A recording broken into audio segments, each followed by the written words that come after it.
The whistle of the train split the air like a thunderclap, but Yates Caldwell barely heard it. Time had frozen. His breath had frozen. His heart had stopped beating. Through the billowing steam on Platform 3 of Willow Creek Station, he saw her, Josephine Miller. The same golden hair, the same delicate profile that had haunted his dreams for 12 long years. The mail-order bride stepping down from the westbound train, the woman his boss was set to marry, was the girl who had given him his first kiss under the old oak tree. It was 1878. The Dakota Territory was a wild, untamed land, a place where a man could reinvent himself or lose himself entirely.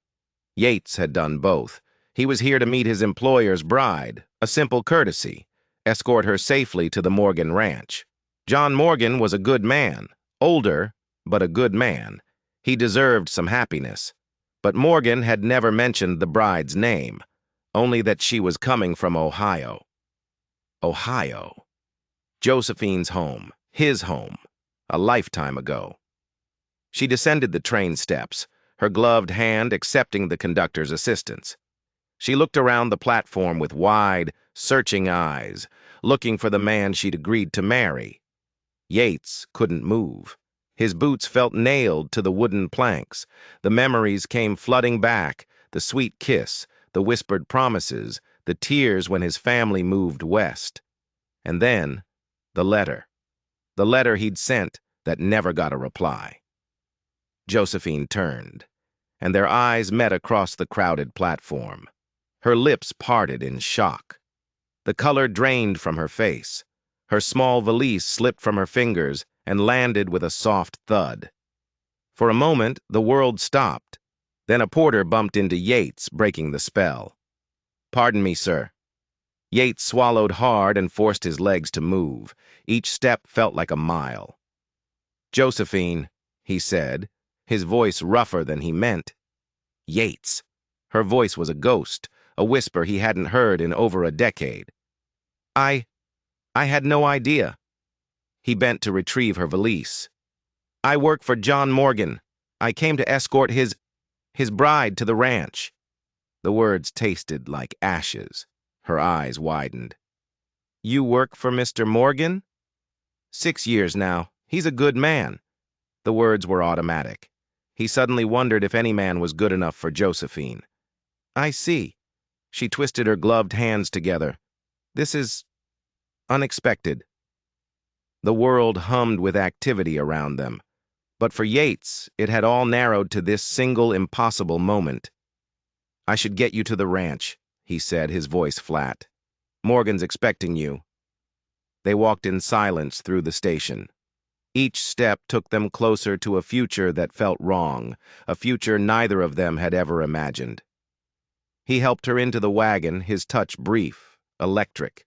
As they pulled away from the station, the silence grew heavier, thicker. The only sound was the clip-clop of the horse's hooves. "How have you been, Yates?" she finally asked. "Well enough. The ranch keeps me busy." He kept his eyes fixed on the road ahead. "And you?" "My father passed 3 winters ago. My mother followed him last spring." She smoothed her skirts. "There wasn't much left for me in Riverdale."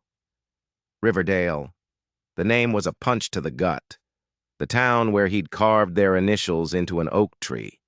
The town where they'd planned a life together. A life that had vanished like morning mist. "Is that why you agreed to marry a man you've never met?" The question slipped out, sharp and bitter.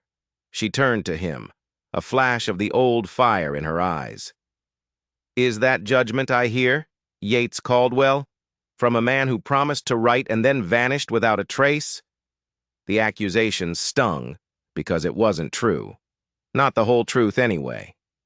"I wrote to you, Josie, every week for 6 months. When you never answered, I assumed you'd moved on." Confusion clouded her face.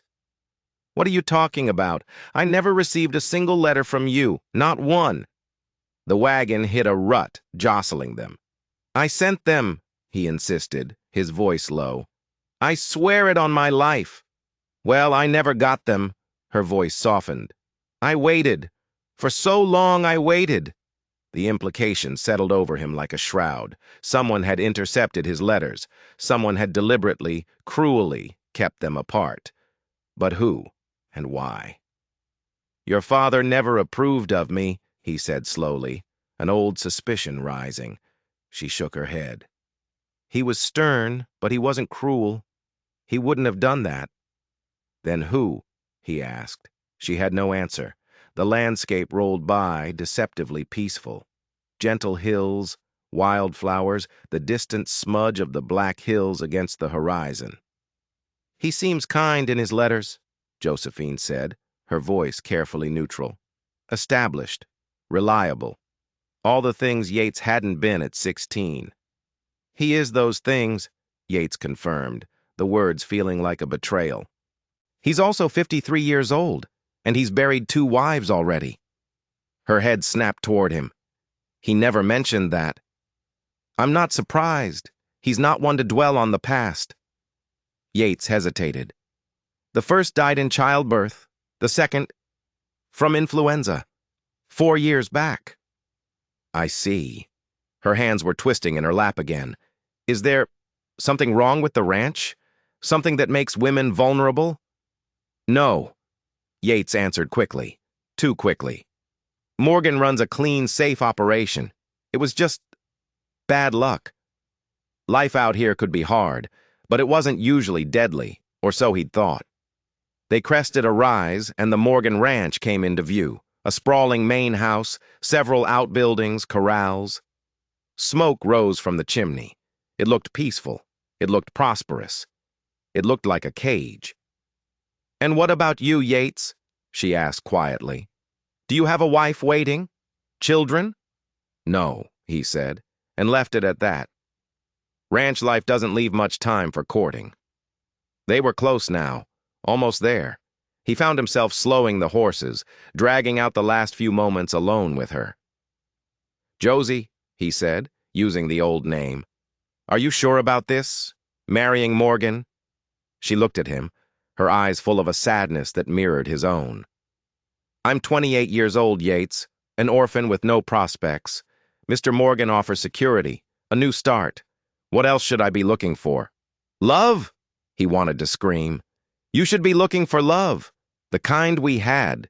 Instead," he said, "you deserve to be happy."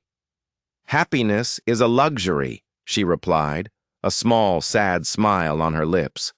"I'll settle for contentment." They reached the ranch gate. Her new life.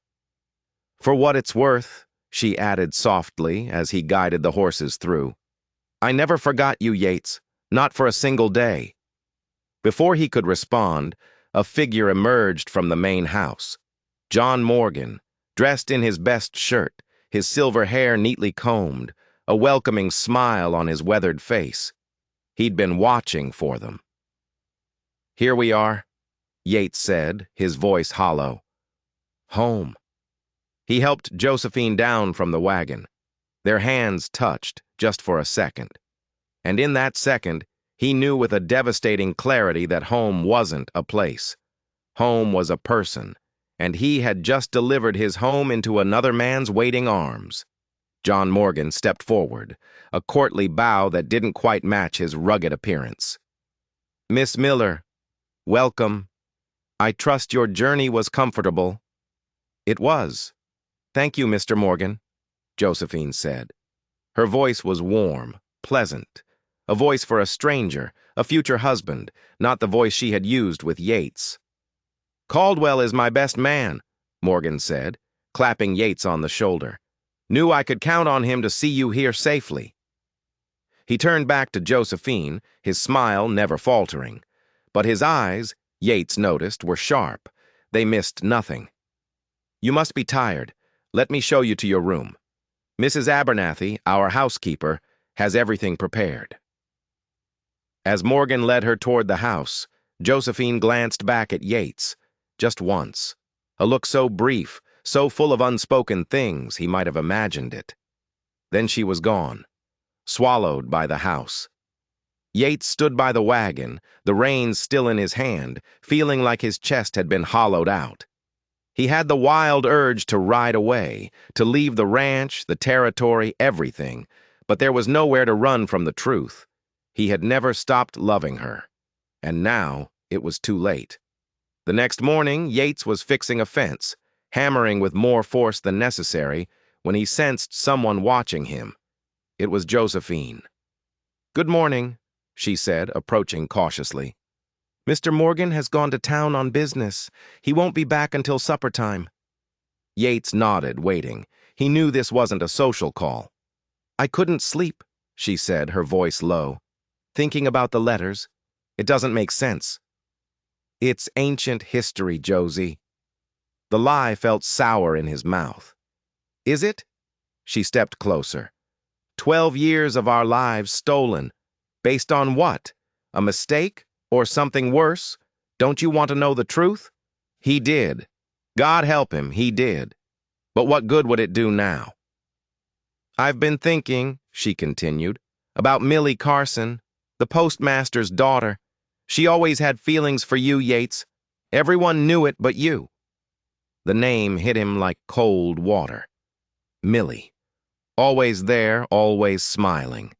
He'd never given her a second thought. "You think she took my letters?" "Her father was the postmaster. She helped sort the mail. It would have been easy." It was a serious accusation, but it would explain so much. The silence, the heartbreak, the years of believing she had simply forgotten him. "It doesn't change anything now," he said, his voice rough. "Doesn't it?" She was closer now, close enough for him to smell the faint lavender scent of her soap, a scent he remembered from a lifetime ago. "What if we both made decisions based on a lie? What if the lives we're living were never meant to be ours?" "Josie," he started, but his throat was tight. "You're here to marry Morgan," he managed. "He's a good man." "And what about what I deserve?" The fire was back in her eyes, the spirit he had fallen in love with. "What about what you deserve?" Before he could answer, a voice called from the house. "Miss Miller, there you are!" It was Mrs. Abernathy, the housekeeper. "I have to go," Josephine said, stepping back. "But this conversation isn't over, Yates Caldwell. Not by a long shot." She hurried away, leaving him by the half-repaired fence, wondering if the world was tilting on its axis. The next few days were a kind of torture. Yates buried himself in work, but the ranch wasn't big enough to hide. At meals, Morgan insisted he join them. In the evenings, Morgan invited him to sit on the porch. The rancher seemed oblivious to the tension, treating them both with an easy, paternal affection. Too easy. "You two must have a lot in common, both being from Ohio," Morgan remarked one evening. "We actually grew up in the same town," Josephine admitted. "Is that so?" Morgan's eyebrows rose. "What a coincidence." "We knew each other growing up," Yates added, deciding the truth was better than a lie that could be found out. "We were friends."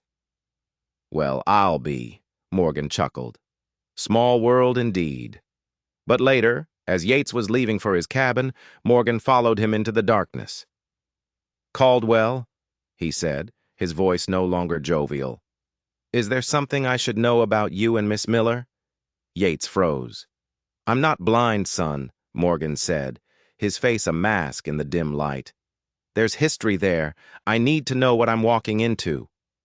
Yates's mind raced. He could lie, protect his job, keep the peace, or he could tell the truth and risk everything. "We were sweethearts once," he said finally. "Young love. It ended when my family moved." Morgan studied him for a long, silent moment. "Have you moved on?" "Yes, sir." The lie felt like swallowing broken glass. "And her?" "You'd have to ask her that," Yates said. It was the only honest answer he could give. Morgan nodded slowly. "I appreciate your honesty, Caldwell. I trust your integrity." But as Morgan walked back to the house, Yates felt the weight of his deception. He hadn't told him about the letters. He hadn't told him that every time he looked at Josephine, he felt like he was drowning. Some truths were too dangerous to speak aloud. The next day, a rider came from town with a telegram. Morgan read it, his face grim. "Change of plans," he said to Yates. "My brother's had an accident in Denver, broke his leg in 3 places. I have to go to him." "Of course," Yates said immediately. "I'll leave at first light tomorrow," Morgan said. He ran a hand through his silver hair. "I hate to ask, but I need you to oversee things here. It could be a few weeks." "You know I will." Morgan hesitated. "And Miss Miller, she'll be here alone, with just Mrs. Abernathy. I'd appreciate it if you'd look out for her." A knot formed in Yates's stomach. Weeks, alone with Josephine, without Morgan's watchful eye. It was a test he wasn't sure he could pass.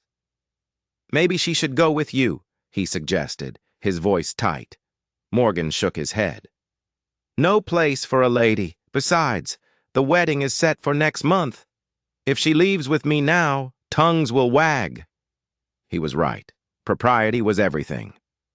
"I'll make sure she's safe," Yates promised, feeling like he was walking into quicksand. "I know you will," Morgan said, his trust a heavy cloak on Yates's shoulders. "You're a good man, Caldwell." The next morning, Yates drove Morgan to the station.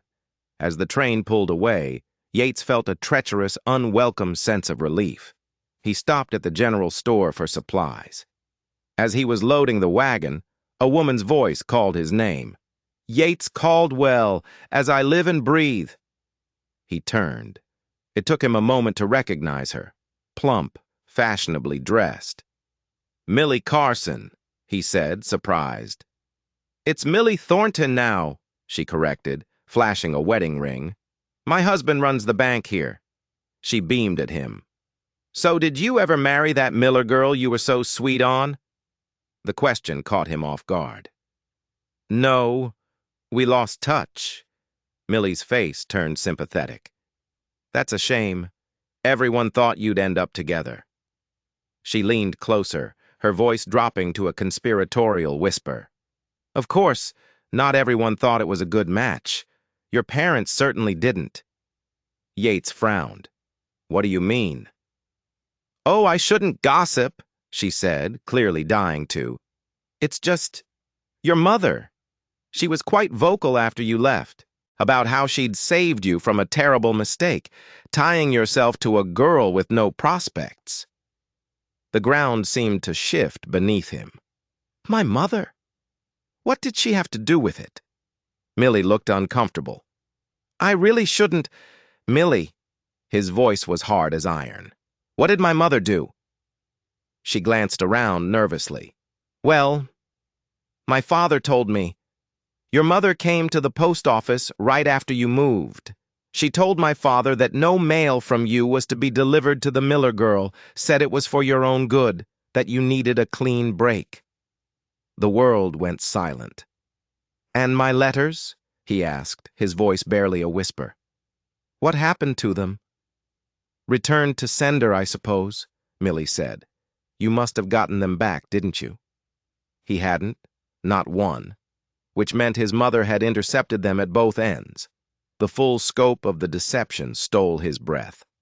For 12 years, he had believed Josephine had abandoned him. For 12 years, she had believed the same of him. And all of it, every last second of heartbreak, was a lie manufactured by his own mother. He turned away, leaving Millie calling after him. He didn't answer. His mind raced as he drove back to the ranch, a storm building on the horizon, a perfect mirror for the tempest in his soul. He found Josephine in the garden. "Josie," he said, his voice urgent, "I need to talk to you. I found out something in town." Her smile faded. "What is it?" "The letters," he said, taking a deep breath. "It wasn't Millie Carson." "Then who?" "It was my mother." Josephine went completely still. "Your mother? But why?" "She thought you weren't good enough for me." The words tasted like poison. "She told the postmaster not to deliver my letters, and she must have intercepted yours." Josephine's eyes flashed with a pain that matched his own. "If I sent any? I wrote to you every week for over a year, Yates, long after you stopped." The knowledge hit him like a physical blow. She hadn't forgotten him. She had fought for him. All those years, she whispered. Wasted. In the distance, thunder rumbled. What does this change, Yates? She asked, her voice trembling. I'm still here to marry Mr. Morgan. I know. He ran a hand through his hair, frustrated, angry, heartbroken. But doesn't it matter? That we were deliberately kept apart? That everything was a lie? Of course it matters. Her composure finally broke. It matters so much I can hardly breathe. But what can we do? We can't turn back time. And what about us? He demanded, stepping closer. What about what we had? What we could still have? Yates, don't, she pleaded, taking a step back. The first fat raindrops began to fall. I never stopped loving you, he said, the words torn from him. Not for a single day. Tears filled her eyes, mixing with the rain. You can't say that to me. Not now. It's the truth, he insisted, and I think you feel the same way. It doesn't matter what I feel, she cried, the rain pouring down now, plastering her dress to her skin. I made a promise. He grabbed her hand and pulled her, not toward the main house, but to the small covered porch of his own cabin. They stood dripping, shivering, breathing hard. You need to get dry, he said, his voice rough. He opened the door. Come in. She hesitated for only a second before following him inside. The cabin was small and sparse, a bed, a table, a stove. He pulled a clean shirt and trousers from his chest. These will be too big, but they're dry. You can change behind the screen. She took the clothes without a word and disappeared. Yates changed his own wet shirt, his hands shaking. He stoked the fire, the air thick with tension, and the sound of rain drumming on the roof. When she emerged, she was swimming in his clothes. And for a second, despite everything, he had to smile. What? She asked, tugging at the oversized shirt. You look like you did when we went swimming in the creek that summer, when you borrowed my shirt. A reluctant smile touched her lips. I remember. My mother was scandalized. They sat on the edge of the bed, the silence stretching between them. I wish I'd known sooner, he said quietly. I would have come back for you. Would you? She looked at him, her eyes searching his. Even after you thought I'd rejected you? I've never felt about anyone the way I feel about you, Josie. She closed her eyes. Yates, please. I can't betray Mr. Morgan's trust. I know, he sighed. I wouldn't ask you to. I owe him my loyalty. They sat, trapped between honor and a love that refused to die. I should go, she said finally, standing abruptly. He caught her hand. Josie, wait. What, Yates? She turned, her expression a mix of longing and despair. What can you possibly say to make this less impossible? I just know, he said, standing, still holding her hand, that finding you again feels like a miracle, and the thought of losing you a second time is unbearable. You're not losing me, she said gently. I'll be right here, just belonging to someone else. He moved closer, drawn by a force he could no longer fight. Yates, she whispered, a plea, a warning. Tell me you don't feel it, too, he said, his voice rough. Tell me you don't lie awake at night wondering what might have been. I can't tell you that, she whispered, her voice barely audible over the rain. But it doesn't change anything. We're not those children anymore. No, we're not, he said, reaching up to touch her face. We're adults who know exactly what we're risking. For a heartbeat, she leaned into his touch. Then, with a visible effort, she pulled away. I need to go, she said, her voice stronger now. This isn't right. She changed back into her still damp dress and moved to the door. Thank you for the use of your clothes. Her voice was formal, cold. Then she was gone, running through the rain, leaving Yates in the doorway, wondering if he had just made the biggest mistake of his life. The days that followed were a strange, silent dance. Yates worked until he dropped. Josephine kept to the house, helping Mrs. Abernathy. When they saw each other, they were polite strangers. But Mrs. Abernathy watched them. Her shrewd eyes missed nothing. Yates often caught her looking at them, a strange, pitying expression on her face. Then a telegram arrived from Denver. Morgan's brother was worse. Blood poisoning. He'd be gone at least another 2 weeks, maybe longer. He asked me to tell you the wedding will proceed as soon as he returns, Yates told Josephine in the kitchen, if that's still your wish. Something flickered in her eyes. Of course, she said, her voice too bright. Please tell him I understand. After she left, Mrs. Abernathy looked at Yates. You look dead on your feet, Mr. Caldwell. She poured him a cup of coffee. That girl is tougher than she looks. But this place, it has a way of testing a woman's spirit. Her voice was low and held a warning Yates didn't understand. That evening, after another strained dinner, Mrs. Abernathy retired early, leaving them alone in the parlor. Are you afraid to be alone with me, Yates? Josephine asked, a challenge in her voice. Yes, he answered honestly. I am. Why? Because every time I'm near you, I want what I can't have. Because I respect Morgan too much to betray him. But I'm not sure my resolve is strong enough. I've been thinking, she said, moving to the window as another storm began to roll in. About my promise to Mr. Morgan. In his telegram, he asked if the wedding was still my wish. As if he sensed my hesitation. Morgan is a perceptive man, Yates said. Yes, he is. She took a deep breath and turned to face him.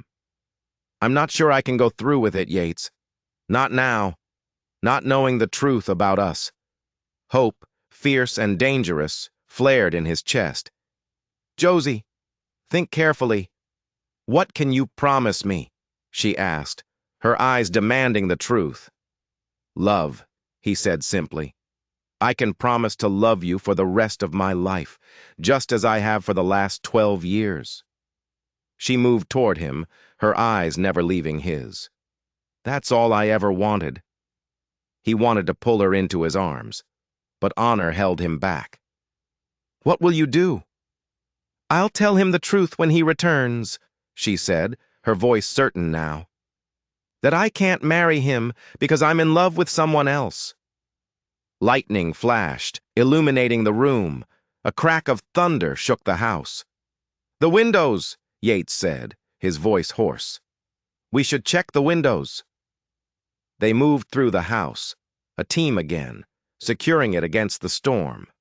In Morgan's study, a window had blown open. Rain soaked the papers on his desk. As Josephine gathered the wet documents, she froze. Yates, she said, her voice strange. Look at this. It was a half-written letter in Morgan's hand, addressed to her. Yates read over her shoulder. My dear Miss Miller, I find myself in a difficult position. I have observed the way you and my foreman Caldwell look at each other. It is a look I recognize. Caldwell has been loyal. You have been unfailingly polite. And yet the truth is as clear to me as the stars on a cloudless night. Yates's heart hammered in his chest. He was going to release her. But the letter continued. I had hoped you would both come to understand your new reality. Caldwell has been like a son to me, and you, my dear, will make a fine wife. Together, the three of us will make a proper family on this ranch. A legacy.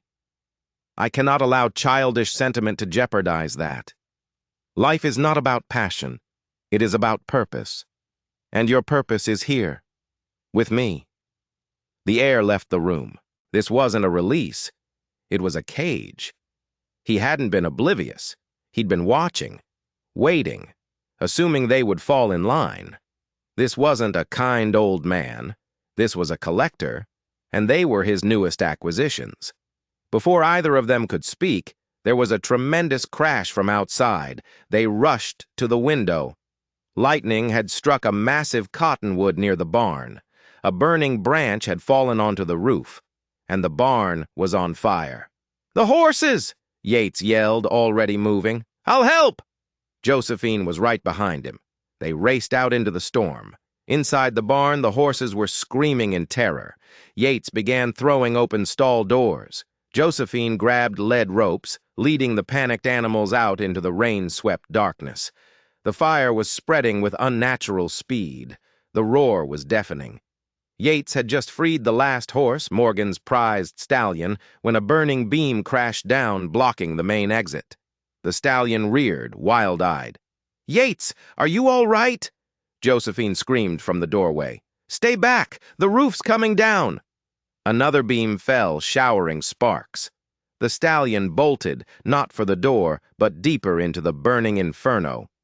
Yates didn't hesitate. He ran after the horse, dodging falling, fiery debris, the smoke choking him, burning his lungs. He found the stallion backed into a corner, trembling. He grabbed the lead rope, but now their path was completely blocked by a wall of flames. "The back door!" Josephine's voice cut through the roar. Yates pulled the terrified horse toward the rear of the barn. They burst through the small door just as another section of the roof collapsed behind them with a sound like the world ending. They were safe. Josephine ran to him, throwing her arms around him. "I thought you were trapped! I thought I'd lost you!" "I'm all right," he gasped, holding her tight. As they led the stallion to the corral, the adrenaline began to fade, and Yates saw it. Half hidden in the mud near the back door of the barn, glinting in the light of the fire. A discarded oil can. His blood ran cold. He looked from the can to the fire, which had consumed the barn far too quickly for a simple lightning strike. He looked at Josephine, her face pale with fear and relief. And he knew, with a certainty that chilled him to the bone, this was no accident. Someone had tried to kill him. The fire was a message, a warning from a man who would not be denied. After the fire, as the exhausted ranch hands dispersed, Josephine tended to the gash on Yates's arm. "You could have been killed," she whispered, her hands trembling. "I know," he said, his voice grim. He pulled her away from the others, toward the shadows of the corral. "Josie, it wasn't the lightning." "What are you talking about?" "I found an oil can by the back of the barn. The fire was set. Someone wanted me in that barn." The color drained from her face as she understood. The possessive letter. The fire. It wasn't a coincidence. It was a threat. "When I thought I might lose you," she said, her voice shaking but fierce, "I realized I can't pretend anymore. Life is too short. I love you, Yates Caldwell, and I will not marry John Morgan. He won't just let you go, Josie. He thinks he owns us." "Then we'll run," she said, her chin set. "He'll find us. A man like that with his money and influence. Then what do we do?" she cried, her voice breaking. "We have to find a way to fight him," Yates said. "We need proof. Something that shows the town, the law, who he really is." The next few days were a blur of whispered conversations and watchful eyes. Yates supervised the cleanup of the barn, his gaze constantly scanning the faces of the other hands, wondering which of them had been paid to light the match. Josephine, meanwhile, searched for a weapon. She began spending more time with Mrs. Abernathy, helping in the house, asking innocent questions about the past, about the other wives. The housekeeper was evasive, her answers curt. But Josephine saw the fear in the older woman's eyes. One afternoon, while cleaning out a storeroom, Josephine found a small locked trunk. It was tucked away under old linens, covered in dust. It had the initials CM carved into the lid. Caroline Morgan, the second wife, the one who died of influenza. She managed to pry the lock open. Inside, nestled among dried flowers and ribbons, was a small leather-bound journal. Her hands shook as she opened it. The first entries were hopeful, speaking of a new life and a kind, attentive husband. But the tone quickly changed. "He is so generous," Caroline had written, "but his generosity feels like a chain. He watches my every move. He reads my mail. I feel like a bird in a gilded cage." Josephine's blood ran cold. She flipped further. "I met someone in town. A salesman. He is kind. He makes me laugh. John would kill me if he knew. I must be careful. The last entry was dated 2 days before her supposed death. We are leaving. Thomas is arranging a wagon. We will be gone by dawn on Friday. Away from this place. Away from him. I am so afraid, but for the first time in years, I feel alive. I will finally be free. She was never free. Josephine closed the journal, her heart pounding.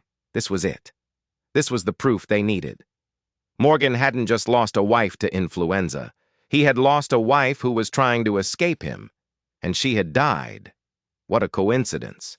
She found Mrs. Abernathy in the kitchen. She placed the journal on the table between them. I know, Josephine said, her voice quiet but firm. I know what happened to Caroline. The housekeeper looked at the journal, and her carefully constructed composure shattered. Tears streamed down her wrinkled cheeks. He's a monster, Mrs. Abernathy whispered, her voice choked with years of silent fear. She was so young, so full of life. She just wanted to leave. He couldn't stand the thought of her belonging to someone else. What happened? Josephine pressed gently. There was an accident, the housekeeper sobbed. Her horse bolted on the trail into town, threw her against the rocks. That's the story he told, but the hand who found her, he was one of Morgan's men, loyal to a fault. I always suspected. And the fire? Josephine asked. Mrs. Abernathy nodded, her face ashen. He knows you two are in love. He won't let you leave. The fire was a warning. The next accident won't be a warning. Just then, the back door opened. A young ranch hand stood there, holding a piece of paper. Telegram, ma'am, for Mr. Caldwell. Yates came in from the yard, wiping sweat from his brow. He took the telegram. His face went pale as he read it. He looked up, his eyes finding Josephine's across the kitchen. It's from Morgan, he said, his voice dangerously low. His brother has had a miraculous recovery. He's on the afternoon train. He's coming home. Today. The air in the kitchen was thick with panic. They had hours. Just a few hours before the monster returned. We have to run, Josephine said, grabbing Yates's arm. Now! He'll expect that, Yates said, his mind racing. He'll have men watching the roads. Then we fight, she said, her eyes blazing. We use this. She held up the journal. It's her word against his, Yates argued. He's respected. We're a mail-order bride and a hired hand. Then we have Mrs. Abernathy, Josephine said, turning to the terrified housekeeper. You were here. You can tell the sheriff what you suspected. He'll kill me, the old woman whispered. He'll kill us all anyway if we do nothing, Yates said grimly. He looked at Josephine, at her courage, and found his own. All right, here's what we do. He scribbled a quick note, another telegram. He gave it to the young ranch hand. Ride back to town. Fast. Tell the operator this is urgent, a matter of life and death.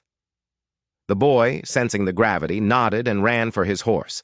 The telegram was to the town sheriff. It read, Rustlers at the ranch. Morgan returning. Need you here. Urgent. Caldwell. It was a gamble, a long shot, but it was the only one they had. Then they waited. Yates hitched up the wagon. We have to meet him at the station, he told Josephine. We have to act normal. It's the only way he won't get suspicious before the sheriff can get here. I'm coming with you, she said. No. It's too dangerous. We face him together, she insisted. From the start. The drive to town was the longest of their lives. Every shadow on the road looked like one of Morgan's men. Every sound was a threat. The train was on time. They stood on the platform as Morgan stepped down, looking tired but triumphant. He raised an eyebrow when he saw Josephine. Miss Miller, a pleasant surprise, he said, his eyes flicking between the two of them. His smile didn't reach his eyes. Welcome back, Mr. Morgan, Josephine said, her voice steady. I see you two have been getting along, Morgan said, his tone laced with something cold. The ride back to the ranch was a masterclass in polite, simmering menace. Morgan asked about the fire, and Yates gave a clipped, factual report, omitting the oil can. Morgan watched them, a predator toying with its prey. When they arrived, Mrs. Abernathy greeted them at the door, her face a pale, terrified mask. "Join me in my study," Morgan said to Yates and Josephine, his voice dropping the pretense of warmth. "Both of you." The half-hour he gave them to settle in was an eternity. They met on the porch and walked into the house, into the lion's den. Morgan was behind his desk, a glass of whiskey in his hand. "I believe there's something you wanted to tell me," he said. Josephine spoke first, her voice clear and strong. "Mr. Morgan, I cannot marry you. I am in love with another man." Yates met his employer's gaze. "Sir, I have betrayed your trust. I love Josephine. I always have." Morgan leaned back, a slow, cruel smile spreading across his face. "Betrayed my trust? No, son. You've disappointed me. I gave you a home. I gave you a purpose. I was going to give you a family. My family." He stood, his voice rising. "And you throw it all away for some childish romance?" "It wasn't a romance," Josephine said, holding up the journal. "It was an escape. Just like Caroline." The smile vanished from Morgan's face. His eyes went flat and cold. "You should not have touched what is mine." "She wasn't yours," Yates said, stepping in front of Josephine, "and neither are we." "I think you'll find you are," Morgan snarled. He moved to the door and called out a name. "Harlan!" A big, rough-looking ranch hand appeared in the doorway. The man Yates had suspected all along. His hand was resting on the butt of a pistol. "It seems Miss Miller and Mr. Caldwell are planning a trip," Morgan said calmly. "A tragic accident, perhaps. A runaway wagon. It happens all the time out here." Harlan grinned, a chilling, empty expression. "Yes, sir, it does." He took a step into the room. It was over. They had gambled, and they had lost. And then, from outside, came the sound of approaching horses. Multiple horses, riding hard. A voice boomed from the porch. "John Morgan, this is Sheriff Brody. Come on out with your hands where I can see them." Morgan stared, his face a mask of disbelief and fury. He looked from Yates to Josephine, understanding the betrayal. Harlan drew his pistol. But Yates was faster. He launched himself across the room, tackling the bigger man. The gun went off, the shot deafening in the small study, splintering the wood of the door frame. They crashed to the floor, wrestling for the weapon. The door burst open, and Sheriff Brody filled the doorway, his own pistol drawn. "Drop it!" he yelled. Morgan, seeing his plan crumble, made a desperate move. He lunged for a hunting rifle mounted on the wall, but he never made it. From the hallway, a new figure appeared, Mrs. Abernathy, and in her trembling hands she held an old, rust-pocked shotgun. "You will not hurt another soul in this house," she said, her voice shaking but resolute. Morgan froze, staring at the woman who had served him silently for 20 years. It was over. The sheriff arrested Morgan and Harlan. Mrs. Abernathy, her voice gaining strength with every word, told him everything. The journal was the proof. The story of Caroline's accident, combined with the attempted murder of his foreman, was enough. Justice, after years of hiding in the shadows, had finally come to the Morgan Ranch. In the aftermath, Yates and Josephine stood on the porch watching as the lawmen led Morgan away. The ranch was quiet. The reign of terror was over. They were left with a burned-out barn, a house full of secrets, and a future that was suddenly, terrifyingly, their own. 3 weeks later, they were married in the small church in Willow Creek. There was no grand reception, just a quiet meal back at the ranch with Mrs. Abernathy and a few trusted hands. The ranch, tied up in legal proceedings, was in limbo, but for the first time, it felt like home. It wasn't Morgan's legacy. It was their beginning. 10 years later, Yates Caldwell stood on that same porch. The sign at the gate didn't read Morgan Ranch anymore. It read Caldwell Ranch. Beside him, Josephine bounced their youngest, a 2-year-old girl with her mother's golden hair, named Elizabeth. Their 2 older children, a boy and a girl, chased each other across the sprawling green lawn. The ranch had prospered. The house was filled not with fear and secrets, but with laughter and love. They had faced down harsh winters, droughts, and the endless work that came with the land. And they had done it all together. That evening, after the children were asleep, they stood on the porch, looking up at the star-filled Dakota sky. "Happy?" Yates asked, drawing his wife close. "Completely," she whispered, resting her head on his shoulder. "Sometimes I still can't believe we found each other again." "It was meant to be," Yates said. "Every stolen letter, every lie, every hardship. It all led us home." "Home," she repeated, looking at the house that had witnessed their impossible journey. He held her close, thinking of the long, winding path from a first kiss under an oak tree to a love that had survived lies, betrayal, and even fire. It had been worth every single step. If you enjoyed this story of a love that refused to be broken, don't forget to hit that subscribe button and ring the bell for more tales from the wild and forgotten pages of history.